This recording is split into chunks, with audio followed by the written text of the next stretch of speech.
14th, 20. Public Safety Committee, February 14th, 2024 Architectural Review Board meeting minutes as presented. I need a motion and a second. I'll move to approve. I'll second. Have a motion and a second. Any changes, additions to these minutes? Unseen, all in favor say aye. Aye. Opposed, that motion carries. Okay, anybody wishing to address the board, an agenda or a non-agenda item at this time, please raise your hand. Please come, well, normally we have the microphone, but if you want to stand, come up to the front here to address the board. Please state your name and your address right here, please. We do have a 2-minute rule here. We'll let you go a little bit longer. If you hear the buzzer, that's just asking you to kind of finish up. Okay, go ahead, name and. I'm Trustee Harbeck, resident of 1009 17th Avenue. This is in regards to the incident with Dorner that took place in December, on December 14th, with finding water bottles in our sewer lateral. Our concern in bringing this back to the board today is that no formal investigation was ever completed by the village or by Dorner. The meeting with Dorner, we were asked not to attend, even though our fear was that the correct information was not going to be brought forward. That unfortunately did happen, and so highly inaccurate information was shared. We asked for that to be corrected on record. Instead of that being corrected on record, we were then sent a certified letter saying the village can no longer help us. Not really sure what the village did to help in the first place, but we're going to correct that information tonight. So the first piece of information that needs to be corrected. Dorner stated that the camera footage done by our plumber was approximately 34 feet out from the house, showing that's where the water bottles were. That's inaccurate. They did not speak to the plumber, and it directly says on the plumber's documentation, which was shared, that the water bottles were found 60 feet out in the lateral, which is just shy Dorner's connection. The second piece of inaccurate information was that I would not allow them to speak with our plumber. I asked multiple times to speak with Dorner and waited over 4 to 6 weeks to hear back from them. When they called the plumber to speak to him, I asked that I speak to them first. When they did not follow up within 48 hours, I called the plumber and said, I have nothing to hide. Please make sure you share everything with them. Dorner never called back, never followed up. So none of our residential plumbers, both of them, as well as our sewer lateral specialists, were spoken to by Dorner or the village. So that needs to be corrected as well. They noted that extensive plumbing work had been done on our home 2 years ago during renovation. That is correct. That was a permit pulled from the village and approved by the village inspector.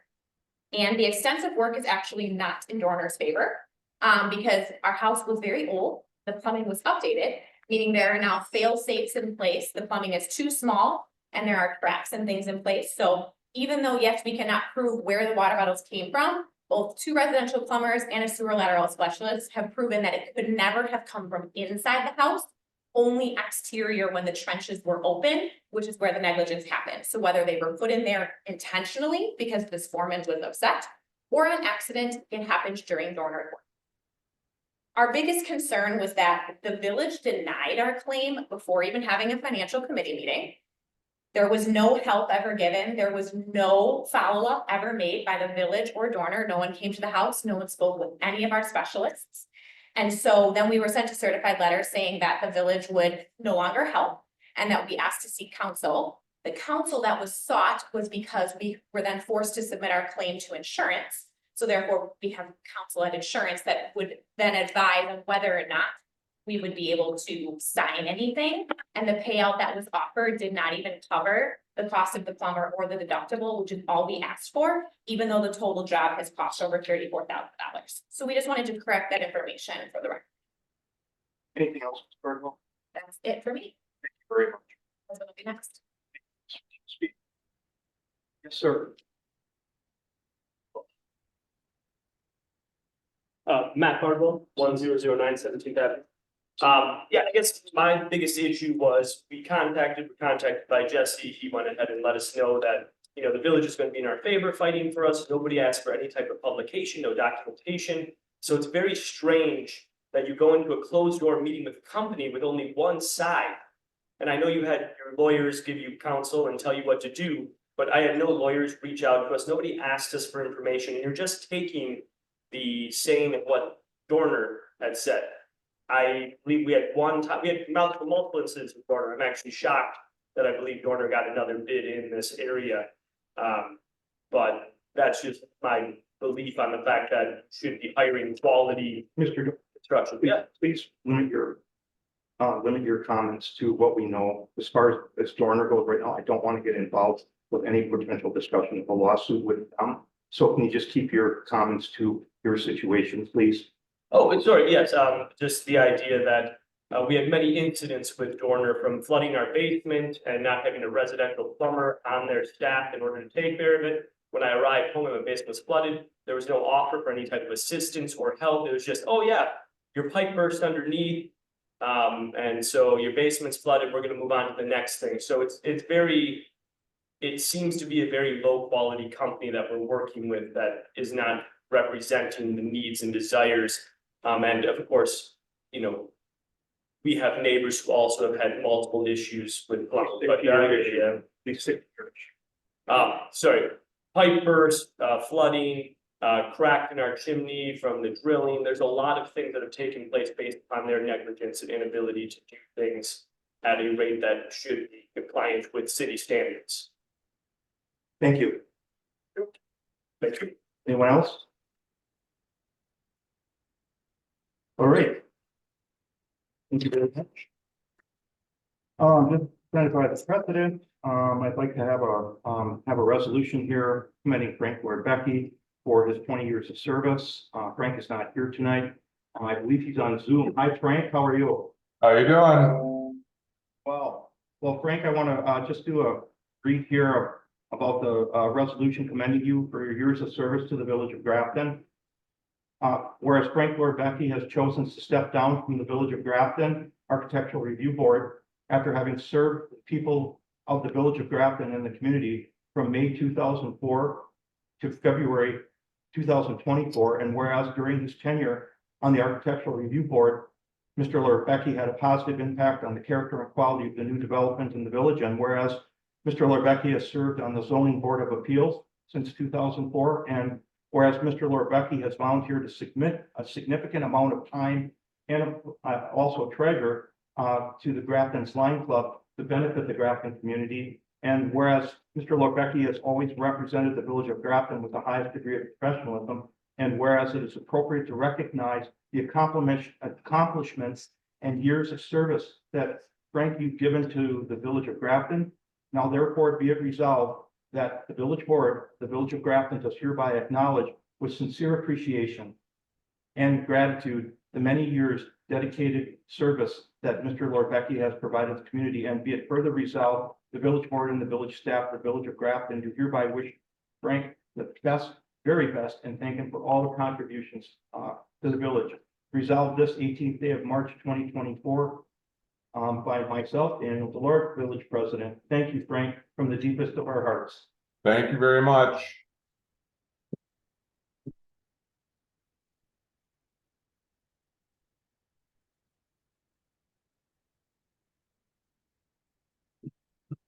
Thanks, Frank. We appreciate any comments you want to make.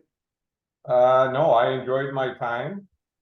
And thank you very much for that. I was not expecting that. Well, thank you, and thank you for the great job you did on our windows many years back. You're a great carpenter. We appreciate it. Thank you. Thank you.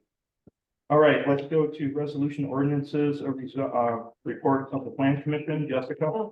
We will need I'm sorry, a resolution. So sorry, we didn't offer a second. Oh, Motion. I'll second it. second, favor, Aye. opposed? Carries. Thank you. Let's now go to the resolution ordinances action item, report of the planning commission. Jessica, I think it's Jessica, right? I have to turn it over to Director Wolf.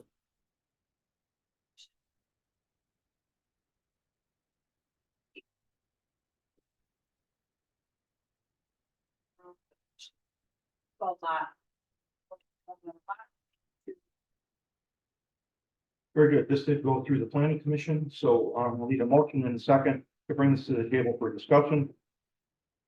We have a motion in a second, discussion, questions? On this end, and very good. Let's move it to vote. Look for a vote on the ordinance recommending rezoning of 887 North Green Bay Road from PR Park and Rec to SF6 single family residential for a residential subdivision be approved. All in favor, say aye. Opposed? That motion carries. Right, let's go to the Board of Public Works. First item here is to approve this 2023 stormwater annual report. Yes, by way of introduction, this is an annual report that is due to the DNR in accord with our permitting requirements. Some may call it housekeeping. However, it is a very important action that we are required to bring to the village board prior to submittal of the report. For details about the report and the requirements in which it meets, I would defer to Director Thomas. Anything there, Amber? Great. Motion to recommend the village board approval of the 2023 stormwater annual report. Second. I'll move to approve. I'll second. Motion second. Any discussion? Just want to clarify, the reason we bring it to village board is because this report has to go to the DNR, unlike other annual reports are just information. Yes, exactly. Yep. Anything further? Okay, yeah, motion and second. All in favor, say aye. Aye. Opposed? Motion carries.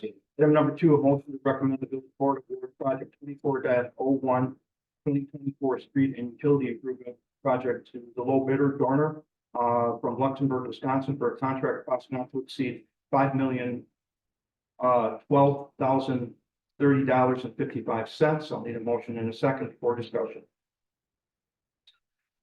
Second. A motion and a second. Any discussion here? Yes. Jim? This is the same company that we're just having a legal issue with the Bardwell. In good faith, I can't First of all, move forward. If other one. understood.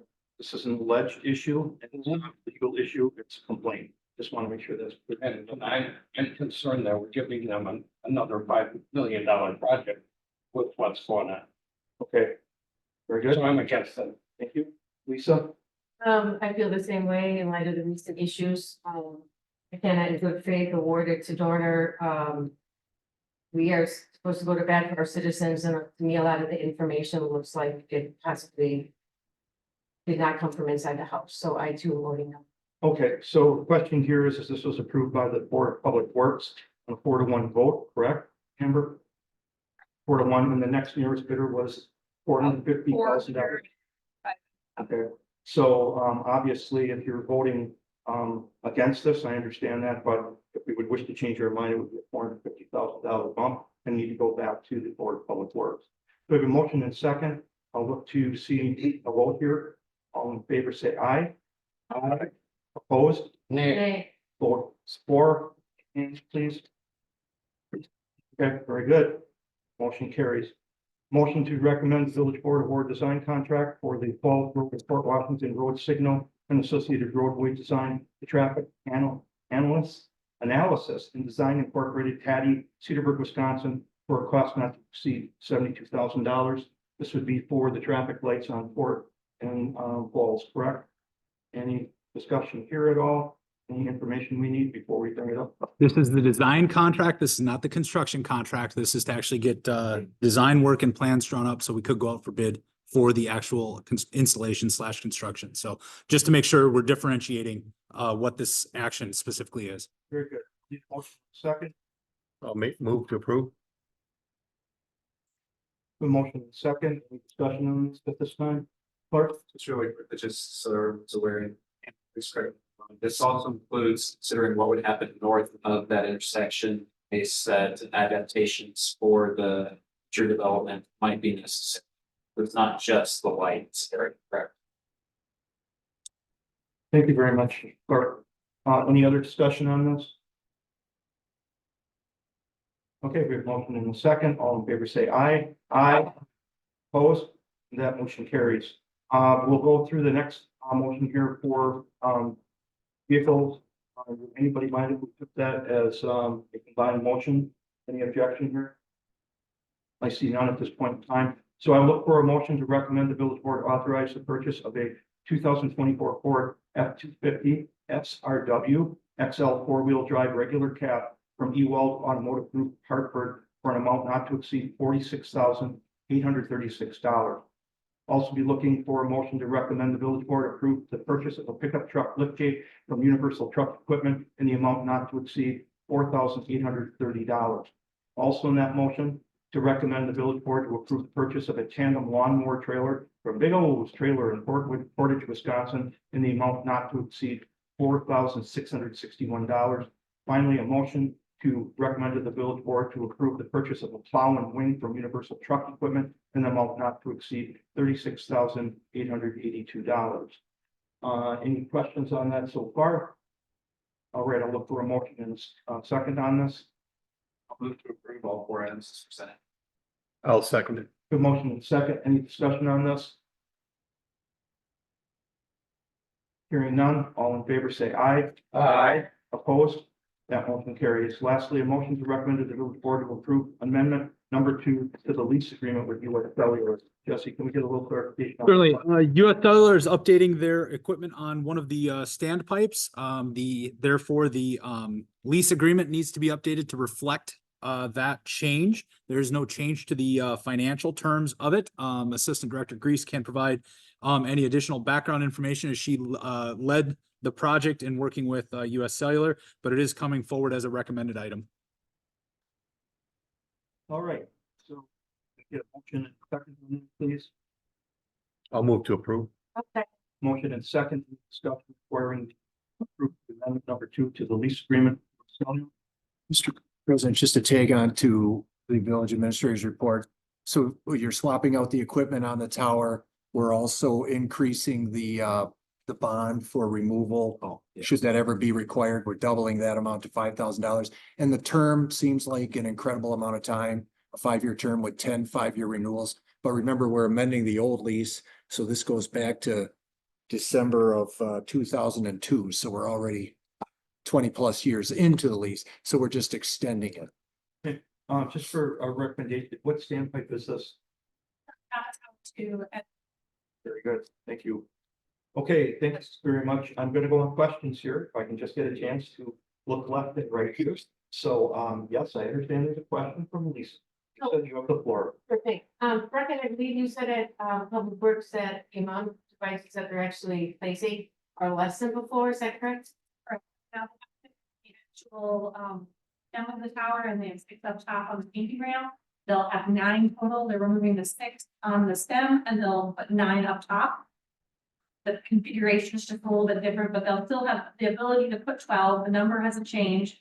There's just no more room on top.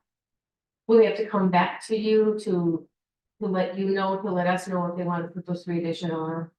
Right now, there's no room, but if they were to change, whenever they change equipment, they go through us. And we work with Dixon Engineering, who specializes in towers, and they do an analysis, and then they also oversee the construction. Thank you.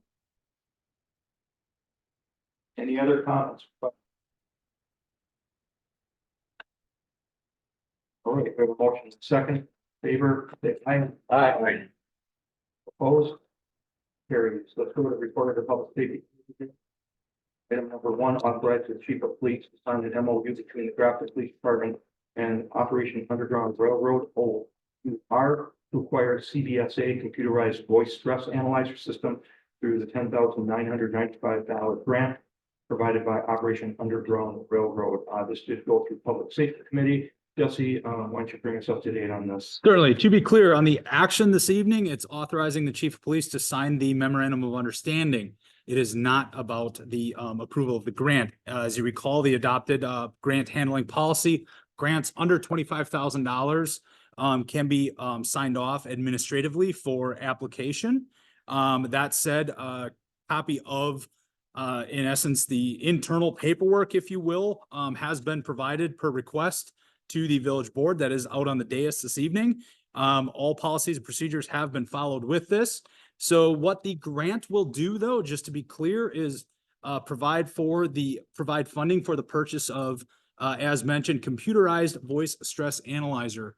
To oversimplify it, it is a new version of, in essence, a lie detector test. And it utilizes technology in a much different way, an improved way for accuracy, So what this item will do is actually help us in, for our day-to-day operations with regards to, detectives and their investigations, but also, with our recruitment process. We'll be able actually to save time and money in our recruitment process for, police officers who are recruited. They do go through a lie detector test as part of their background check. Our current practice right now is they are sent to Chicago to have that test conducted. So again, time and money, where we will have trained staff be able to do this on site so we can get those results immediately at a much lower cost. So twofold benefits of the grant funding that would receive the associated purchase. But yes, to be clear, it is the authorization of the for the chief of police to sign the MOU with Operation Underground Railroad in order to move ahead with receipt of the grant. Okay, so I'll look for a movement to authorize the chief of police to sign an MOU in the Grafton Police Department and Operation Underground Railroad to acquire CVSA system through the $10,995 grant provided by a poll. I'll make a motion in a second. I'll make the motion. Motion in a second. Discussion. So question for Chief Cavanagh. So in reviewing the public safety, in response to the question, then was delayed. You indicated that the output from the CPSA would not be at this board. Is that correct?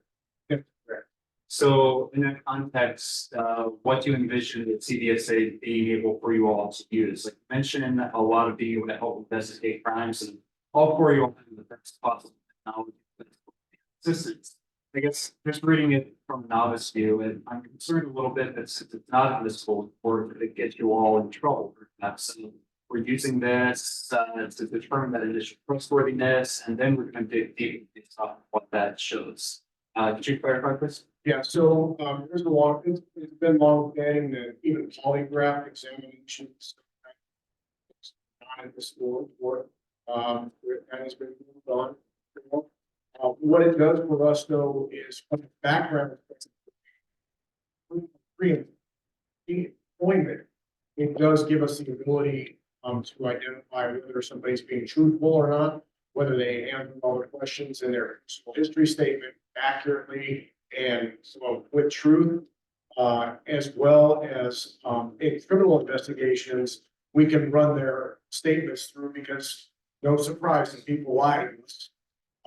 And this is just one tool for us to be able to identify whether or not that person is being truthful, to either clear them of charges or dig a little bit deeper, as you said, so we can make sure we get down to the root of what's really going on, and go from there. But yes, the result from these are not admissible in court.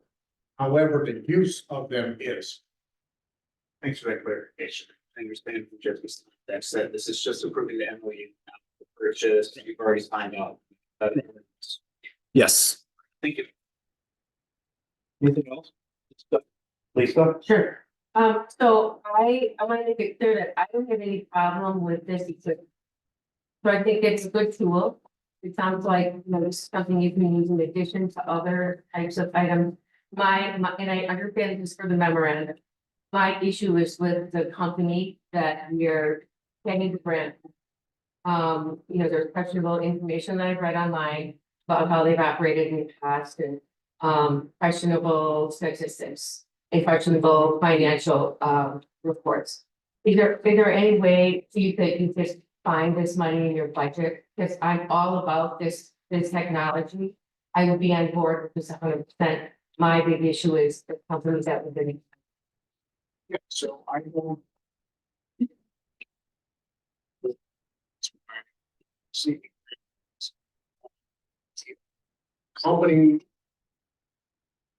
Getting the CDSA stuff through, recommended several different vendors. Grant funding group. And Underground Railroad, Operation Underground Railroad was one of them. However, the other ones are through federal grants. This is a private company. Right. And they were willing to fund this 100% without a match. With regard, the other ones do require a match, sometimes 50%. So even if we were to get 100% match. I would still have to be able to come up with another $5,000 to be able to do that.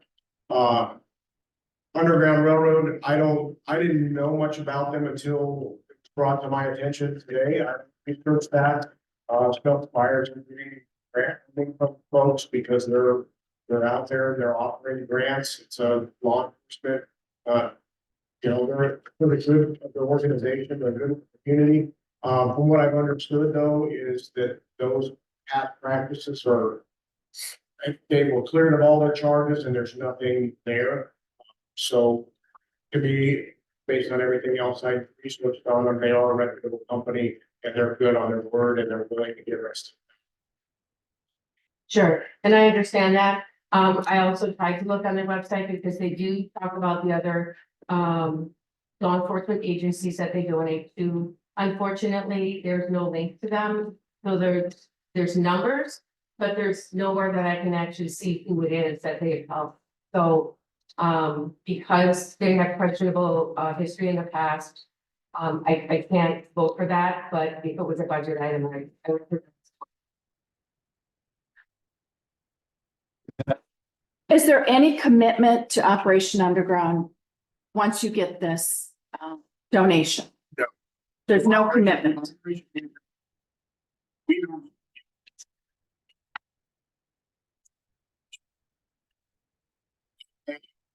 CBS. So there's no exchange of money between the village, for them. The only relationship that we would have for the MOU is that you authorizing them to purchase the CBSA for us. And that we have to provide the certain statistics that they require, programmatic requirements, which is required of every grant. Certain circumstances, them to show that their money is being well spent. Thank you. Amy? I feel that Operation Underground Railroad is very transparent. I mean, there are 501c3, their financials are listed on their website since 2013. As indicated, they support many law enforcement agencies nationwide by offering things like the grants. They moved Mr. Ballard out because of some past situations. They have a new board of directors. We want the product, not him. You know, we're going to be able to use this for two things, for the pre-employment polygraphs and possible human trafficking investigation, and we can share this resource with other neighboring communities. So I'm in favor of it. I will look at both sides and forth. Please do not point me in the direction of people. I will check with everybody. Yes, Dave? I just have one comment to Chief. Could, for the board's benefit, would you please just talk about the accuracy of this compared to the polygraph? Yeah, so the accuracy of the CBSA is what the polygraph is 30 to 40% error rate. So I get to the top error rates. Polygraphs have 30 to 40% error rate. That's done through a research study, and there's a 0.05% error rate from CBSA. Because it actually detects the inflections of your voice, the tones of your voice, and you know, that's way above my pay grade, but that's kind of just the. I know we talked about that at our meeting. I just wanted, again, for the board's Yeah. benefit to hear that. Yes. Yeah, thank you. Lisa, you have more comments? Sure. As to the, that this is a non-for-profit, I do see that it is. If you look at the website, there's references to the last 5 years and how much money they've raised in donations and how much money they've spent for assisting in these types of activities. And the amount of money that they've raised is way higher than the amount of money that they put back in. So that's a concern for me, that it's not equal. Thank you. You know, we get donations from folks, and I don't think anybody's looking at an Exacto Spring who contributed to our going to be contributing, nor do we look into nor do we look into Bank 959's financials or what their contributions are, or what their political contributions are, or where they stand from a political standpoint. We really don't look at target. They're here in this community. I think if we look hard enough and deep enough at any organization, we will find some inherent flaw in what they're doing. The challenge here is that I believe we're looking for a way to be able to fund this piece of equipment. And Chief, you've done your due diligence of looking at the grants. I've taken a very close look at OUR to see that they did do what they needed to do when they had a bad apple. And they dismissed that person and they signed the board. So with that said, I want to make one other thing clear. People refer to OUR as a corporation or a company. I want to make sure we separate the memorandum of understanding with the company with actually the foundation that is there, and also the company that we're potentially purchasing the equipment from. So with that said, I'll look for a vote. All in favor, say aye. Sorry.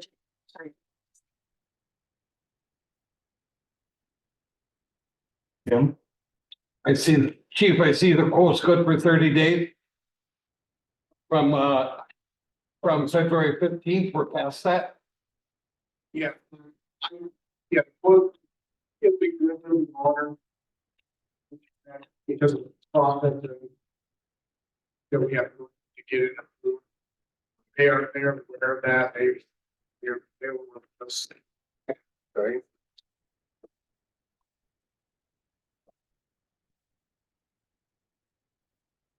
All right, any other discussion?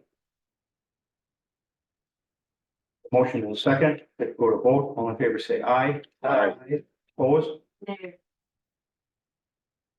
Great.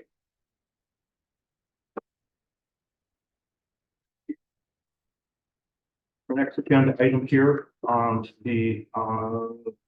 be to approve ordinance repealing Chapter 1022 highways and repealing and recreating Chapter 1040 weight limits. I believe we are going to table that and put that back to committee due to some questions that have taken place here. Yes, that is actually what staff would recommend.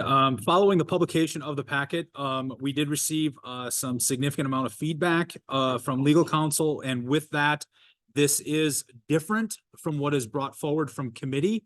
And therefore, I would ask that the village board table it and refer the matter back to the Public Safety Committee to review this updated information and feedback from legal. I'll look for a motion. Table this. I'll second. Motion accepted. Favor? Opposed? Carried. Nope, there's one last item there, Mr. President.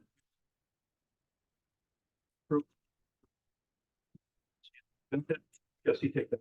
Yeah, absolutely. Based upon the request made and conversation had, bringing forward for the village board's consideration of virtual meeting attendance policy to simply formalize some of the practices that we currently carry out, but also to kind of bolster the authority or process, if you will.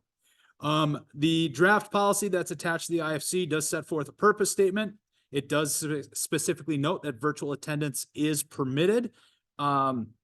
It does speak to access as far as it is noted in the policy document that elected/appointed officials provide at least one business day notice. This helps with maintaining, ensuring we have a quorum. If we need to have a bad key notice on an agenda, we are able to do that. The standing practice for non-committee members or members of the public, simply submitting a request to attend virtually no later than noon the day of the meeting. That said, it does speak to section 4. It sets forth specifics with regards to elected or appointed officials and their attendance. It does note closed session is allowed, incumbent upon the official to maintain confidentiality to the extent practical. There is an exception there, and this is borrowed from a sample ordinance, I believe Cedarburg's, with regards to if there is something that requires the visual assessment or physical evidence or exhibits, then virtual participation simply is not logistically possible. And it also notes that members who appear remotely under this section do count towards a quorum of said appearance. Then it speaks to non-committee members, citizens, staff, consultants, contractors, etc. Any non-member of the village governmental body attending, may participate, but it is, they're entitled to participate to the fullest extent possible in accord with the posted meeting agenda, state law, and Robert's Rules of Order. Here's where, this is something brand new, and, actually the next two sections are brand new, in that forced disconnections. I took this out of a sample ordinance. Again, it was either Cedarburg or Mequons. My apologies, I don't recall which. But the long and short of it is the chair of a given meeting may direct the disconnection or muting of a disruptive virtual participant. That is in accord with a specific progression, if you will. There be a warning. There will be consensus if that warning is not heeded and the individual online is still disruptive, whether it be through interruptions, just simple inappropriate behavior, what have you. Following that warning, the chair can raise the question and by consensus of the board or / committee membership, either mute or fully disconnect the individual from the meeting. And that said, prior to that though, the disconnection or muting of the participant who is causing the interruptions shall be announced by the chair and recorded in the minutes. That way it is documented as to basically who, what, and why that happened. But that gives authority there with a specific process in order to get away from any online distractions, if you will. Last but not least, the final section of it just simply states that the village is not responsible for outside parties' connections. If someone is remoting into a meeting, we are not responsible for them to have a good signal. If they don't have a good signal, they cannot speak against the ability to participate in the meeting because they have a poor signal. That is on them. We cannot control whether it be a cellular signal or internet signal outside of this building. So that just makes that abundantly clear.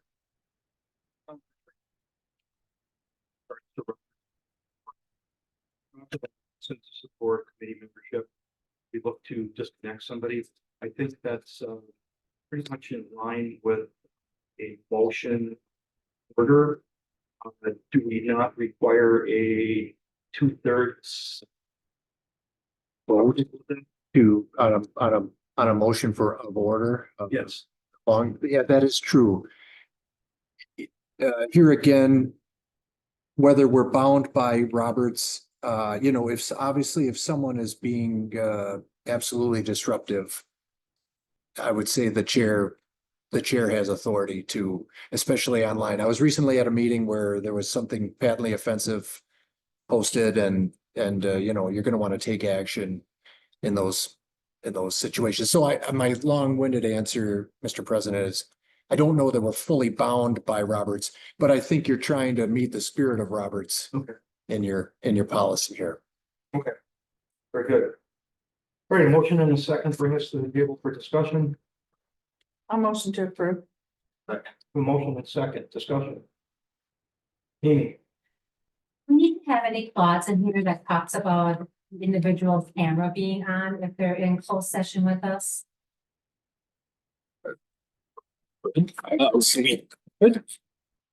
It's discretion, perhaps. Yeah, we could. That would be it'd be something we could write into this. That would be the board's discretion. I didn't see it in samples that I came across being Cedarburg and Mequon, but it'd be the board's discretion if you would like that included.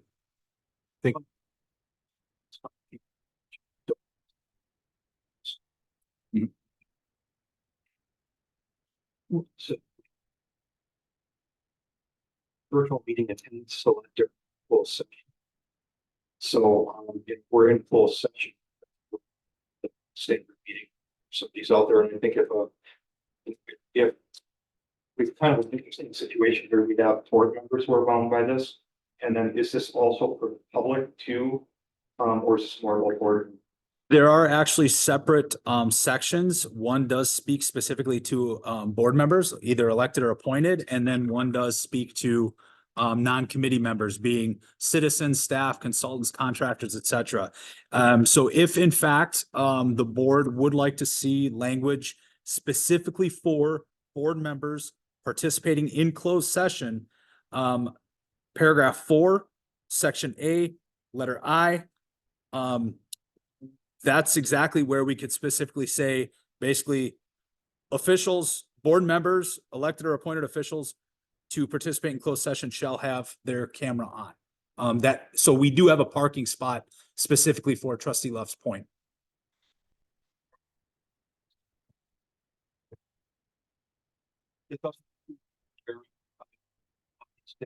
Break. If you can switch off your camera. Sure. Yeah. Very good. All right, any other discussion? Just to clarify, the exception about requiring visual assessment of physical. Is it your intention that that would also apply to things like what we received here at the dais today, or in almost circumstances, would you share this type of information with the affected elected or appointed officials ahead of time so that they can see it? And it would just be like if somebody brought something. It would exactly to your second example. This evening, I understood we had the full membership available this evening, had not received any notice anybody would be missing. So therefore paper copies were out at the dais. But yes, if someone from the public came in with something to inspect, that would in essence disqualify that virtual, because there'd be no way to get them that information in a timely manner where they could review. Appreciate that. Yep.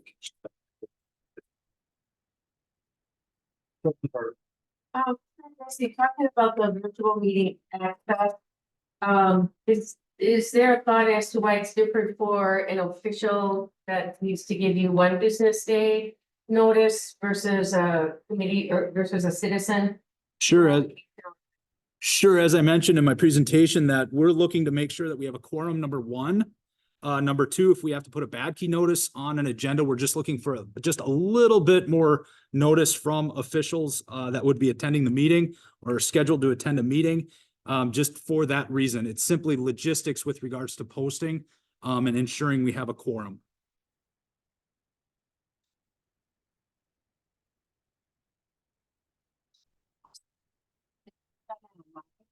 Is there any way on that? And if that's going to be effective, if a citizen wanted to do a Freedom of Information Act request on something like that, is that something that's strictly out of that venue if they require something like that in its closed session information? So I think what you're referring to is the documents that were shared confidentially with the board in the closed session packet. And that would, and that would normally be exempt until it's no longer deemed confidential. It would be deemed exempt from open records. That, a situation in open session. Right. Once the action's taken, then arguably it's now open and available. Any follow-up questions? Good. Any other questions? All right. So we have a motion on this with additions here. Yes. So the addition you have written down, Jesse? Yes, I have Trustee Fenton with the motion, Trustee Evans with the second. Okay. Yes, but I mean the addition that you had. Yes, under section 4A1 with regards to the camera being on for participation in closed session. Yes. Yep. So looking for a vote to approve the virtual meeting attendance policy as presented with addendum. All in favor, say aye. Aye. Opposed? Trustee Luft. All right, let's now look at Certainly. Absentee voting, in-person absentee voting begins tomorrow here at Village Hall. This will be held in the committee room Monday through Friday as we lead up to the election. Veterans Park Pavilion project, exciting news here. We've kicked off with erosion control measures and construction fencing being installed. Once We Energies mobilizes to disconnect the gas and electric utilities, then the demolition will begin and you will really start to see some progress over there. So very excited about that kicking off. The Village Boardroom audiovisual upgrade project is slated for May 16th and 17th, the earliest we could get our contractors scheduled. Quite a timely announcement here this evening. So pretty happy to share that with the board. We do have one more fire and EMS referendum informational meeting, 6:30 PM, March 27th at the Rose Harms Legion Post. The first two have gone very well. I would say the second most recent session was the highest attended. And some very good discussion back and forth, questions asked and answered. So really a good public outreach effort, both virtually as well as in person. So that said, we have the one more on the 27th. Last but not least, staff is actively pursuing a $50,000 grant from T-Mobile for community improvements, which we would look to apply towards the Vets Park Pavilion project. Being a grant that is over $25,000, that will actually have to come to village board for review. So keep your eyes out. That will be on our next agenda, but I wanted to give the board a heads up on that. That is my report for this evening. Yes, I will keep my eye out. Absolutely. Bad. Let's go.